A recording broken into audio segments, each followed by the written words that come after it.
Malam ke-10. Duhai kakakku, sempurnakanlah kisahmu pada malam yang lalu, pinta Dunyazad. Dengan senang hati, adikku, sahut Syahrazad. Kemudian, Syahrazad melanjutkan ceritanya. Wahai baginda yang bijaksana, pada suatu malam, ketiga gadis itu menggoda Hasan dengan meminta agar dia meninggalkan mereka. Nona-nona yang cantik, ketahuilah, meninggalkan kalian lebih berat bagiku daripada meninggalkan nyawaku. Mari kita habiskan malam ini dengan kegembiraan hingga pagi menjelang. Setelah itu, kita semua bisa kembali ke kamar masing-masing, ujar Hasan. Aku setuju, jawab gadis pertama. Hasan sebaiknya tidur bersama kita. Dengan begitu, kita akan terus terhibur. Kedua gadis lainnya setuju. Baiklah, Hasan, kata gadis kedua, engkau boleh tidur bersama kami. Tapi harus mematuhi persyaratan yang kami ajukan. Baiklah, nona-nona. Tetapi, apa syaratnya? Tanya Hasan. Engkau tidak boleh bertanya apapun tentang yang akan kami perbuat. Sekarang, berdiri dan lihatlah tulisan di pintu itu, kata salah seorang gadis mencoba menerangkan. Hasan pun menuju pintu dan melihat tulisan berwarna emas. Barang siapa yang berbicara mengenai masalah yang tidak menyangkut dengan dirinya, akan mendengarkan suatu hal tidak menyenangkan. Hasan kembali dan berkata, aku berjanji, aku tak akan berbicara tentang apapun yang tidak ada sangkut pautnya dengan diriku. Setelah itu, pesta dimulai. Gadis pertama menyiapkan makanan dan minuman, sementara Hasan menata meja. Mereka makan dan minum bersama, bersukaria hingga tiba-tiba terdengar ketukan di pintu.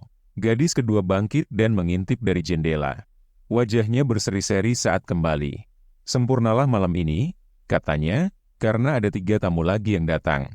Mereka seperti darwis tapi terlihat lucu, botak, tidak berjanggut, dan buta sebelah pada mata. Mereka berkata baru pertama kali ke Baghdad dan tidak dapat tempat untuk menginap malam ini. Mereka pasti akan jadi hiburan bagi kita. Biarkan mereka masuk, kata kedua gadis lainnya hampir bersamaan. Ketiga darwis itu masuk dan berjanji seperti yang Hasan lakukan. Hasan, yang mulai mabuk, diperhatikan oleh mereka. Sepertinya dia miskin seperti kita, ucap salah satu darwis, dan mereka semua tertawa. Para gadis juga tertawa, senang dengan suasana yang semakin meriah. Ketika pesta sedang berlangsung, terdengar lagi ketukan di pintu. Gadis kedua pergi membukanya. Ternyata yang mengetuk adalah Khalifah Harun ar-Rasyid yang menyamar bersama wazirnya, Ja'far al-Barmaki, dan algojonya, Masrur. Mereka sedang berkeliling kota mencari tahu keadaan rakyat. Setelah mendengar suara musik dan tawa dari rumah itu, Khalifah memutuskan untuk masuk. Ja'far memperingatkan, wahai Amirul Mukminin, mereka mungkin mabuk dan bisa bersikap kasar. Namun Khalifah menegaskan, aku tetap ingin masuk. Ja'far pun mengetuk pintu dan berkata bahwa mereka adalah pedagang dari luar kota yang tersesat untuk pulang ke penginapan setelah pergi memenuhi undangan salah seorang pedagang dari kota ini. Ia pun berharap untuk diizinkan untuk menghabiskan sisa malam di sini. Gadis itu memerhatikan para tamunya dan melihat bahwa keadaan mereka memang seperti pedagang yang jujur. Lalu, ia kembali menemui saudara-saudaranya dan membicarakannya. Gadis pertama dan gadis ketiga merasa kasihan kepada mereka sehingga mereka diizinkan. Setelah masuk, mereka disambut oleh para gadis dengan syarat yang sama seperti sebelumnya. Mereka menyetujuinya dan duduk bersama. Khalifah, yang heran melihat 3 tamu lainnya, memperhatikan bahwa mereka semua buta sebelah matanya. Ia juga bingung dengan kelakuan para gadis yang begitu ramah dan menghibur di rumah yang mewah ini. Namun, ia menahan rasa ingin tahunya. Khalifah menolak minuman karena ia sudah berhaji. Ia juga duduk agak menjauh. Mereka terus minum dan berpesta hingga gadis ketiga bangkit, yang merupakan pemilik rumah, berkata pada gadis pertama, saudariku, mari kita lakukan tugas kita.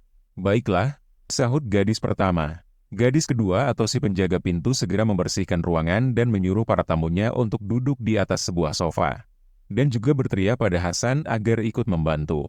Hasan segera bangkit dan gadis pertama menyuruhnya untuk datang. Ketika mendekat tampaklah 2 ekor anjing hitam dengan rantai di lehernya. Hasan diperintahkan untuk membawa anjing-anjing itu ke tengah ruangan.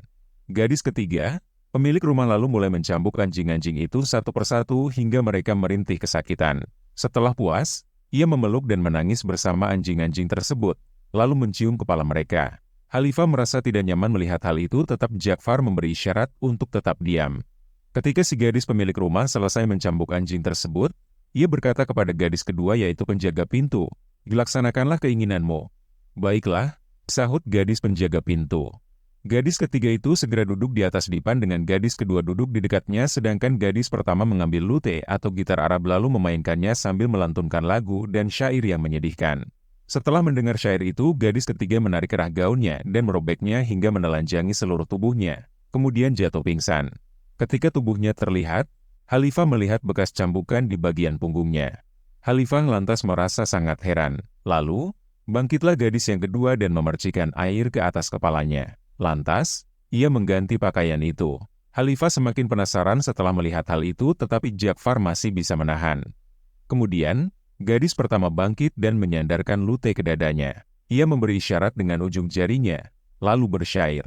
Ketika gadis kedua mendengar syair yang dilantunkan oleh gadis pertama, ia lalu merobek pakaiannya sebagaimana yang dilakukan oleh gadis ketiga, yang juga tampak bekas cambukan di tubuhnya, kemudian jatuh pingsan.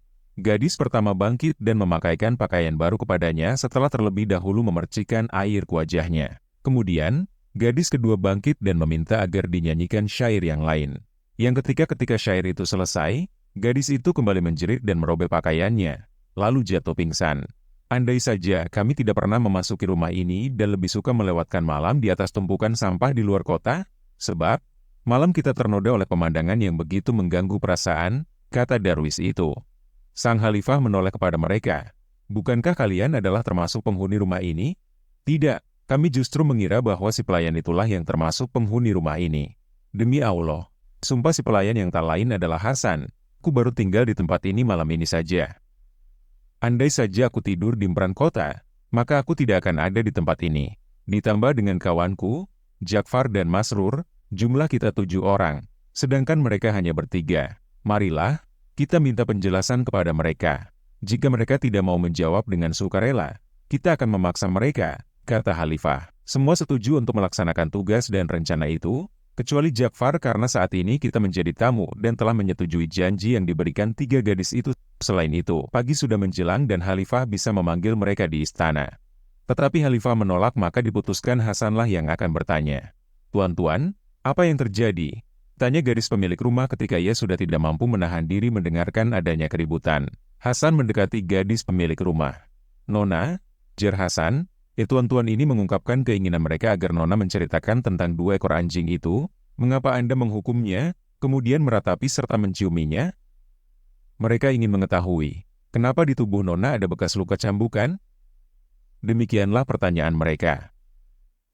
Gadis itu terlihat marah dan berkata, "Bukankah sudah kami katakan bahwa kalian tidak boleh bertanya tentang hal yang tidak ada hubungannya dengan kalian? Tapi kalian melanggar aturan." Lalu, ia menggulung lengan bajunya dan menghentak lantai 3 kali.